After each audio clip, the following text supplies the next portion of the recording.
Welcome everybody to look at a brand new 4K limited edition Steelbook release, and it is 2025's 28 years later. So this is directed by Danny Boyle, who also did the first film in this series, 28 Days Later, as well as a really rather fantastic Train Spotting and Sunshine.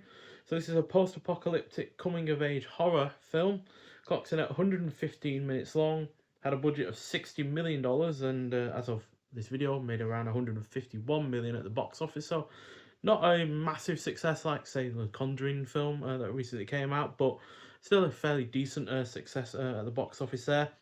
And yeah, since it was shot back to back with its follow up, the Bone Temple, I feel like the budget might well have been split amongst both films rather than just 60 million apiece. So if that's the case, then yeah, it's definitely been a good success. So it stars the likes of Jodie Comer, who was really rather good in the likes of the Bike Riders and the End We Start From. Also stars Aaron Taylor Johnson, who was in Nosferatu, which was earlier this year, as well as Bullet Train and the 2014 version of Godzilla. And finally got the likes of Ralph Fiennes, who was in The Menu, The Grand Budapest Hotel, Conclave, and three Bond films, Skyfall, Spectre, and No Time to Die. So, 28 years since the raid virus escaped a biological weapons laboratory, now still in a ruthlessly enforced quarantine, some have found ways to exist amidst the infected. One such group lives on a small island connected to the mainland by a single, heavily defended causeway. When one member departs on a mission into the dark heart of the mainland, he discovers secrets, wonders, and horrors that have mutated not only the infected, but other survivors as well. So, even though I still enjoy the second film in this series, 28 months later, it was undoubtedly lacking in the kind of characterization and overall imagination that really helped make the first film, 28 Days Later, as great as it was. However, thankfully, both of those elements and then some have returned, which makes this, quite frankly, as good as that first film. This is thanks to the superb performances, excellent cinematography, well executed violence, effective tension, an engaging plot that crucially is character based.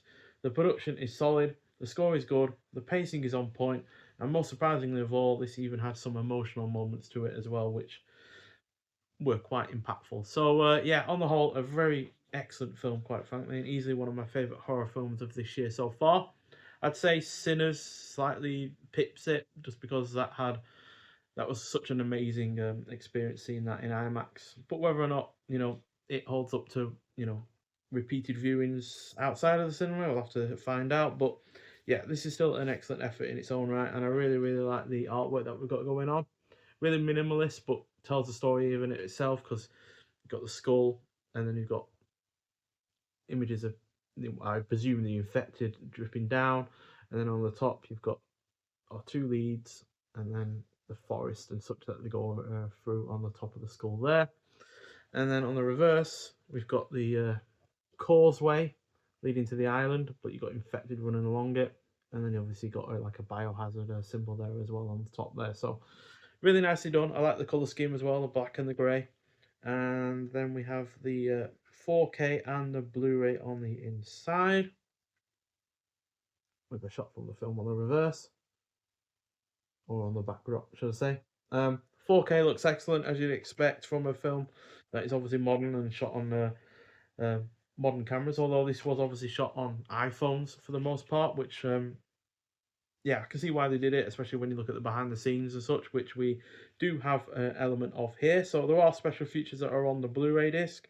So we've got Days to Years, Capturing the Chaos, The Survivors, Becoming the Infected, and Behind the Cameras. The Behind the Cameras one is definitely the most interesting one that I've seen because, yeah, it's really interesting how they use multiple iPhone cameras all attached to a rig to make it as lightweight as possible to do really rather kind of cinematography that feels like really involving, engaging, while also feeling fast paced at the same time. Just like the first film had a lot of fast paced camera work to it, but crucially, it also doesn't weigh a lot and therefore doesn't need a lot of people trampling around the forest and the on location shots locations that they're in.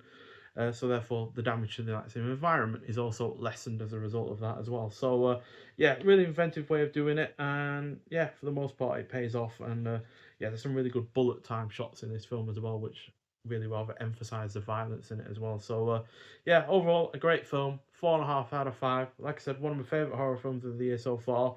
But there are other elements to it as well, like the coming of age aspect as well, which is really done rather well as well. So yeah, highly recommend it if you've not seen it so far.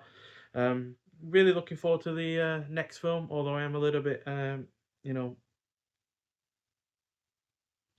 skeptical in some regards about whether or not it's going to be as great as this. Trailer does make it look good, but trailers are made to make films look good at the end of the day. So yeah, but I do hope it is a great follow up to this.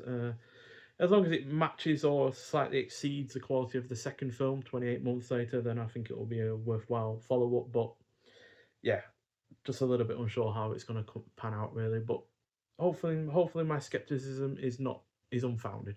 But nonetheless, if you have seen this one before, let's hear your thoughts on it. But thank you for watching, and I'll see you in the next one. Bye.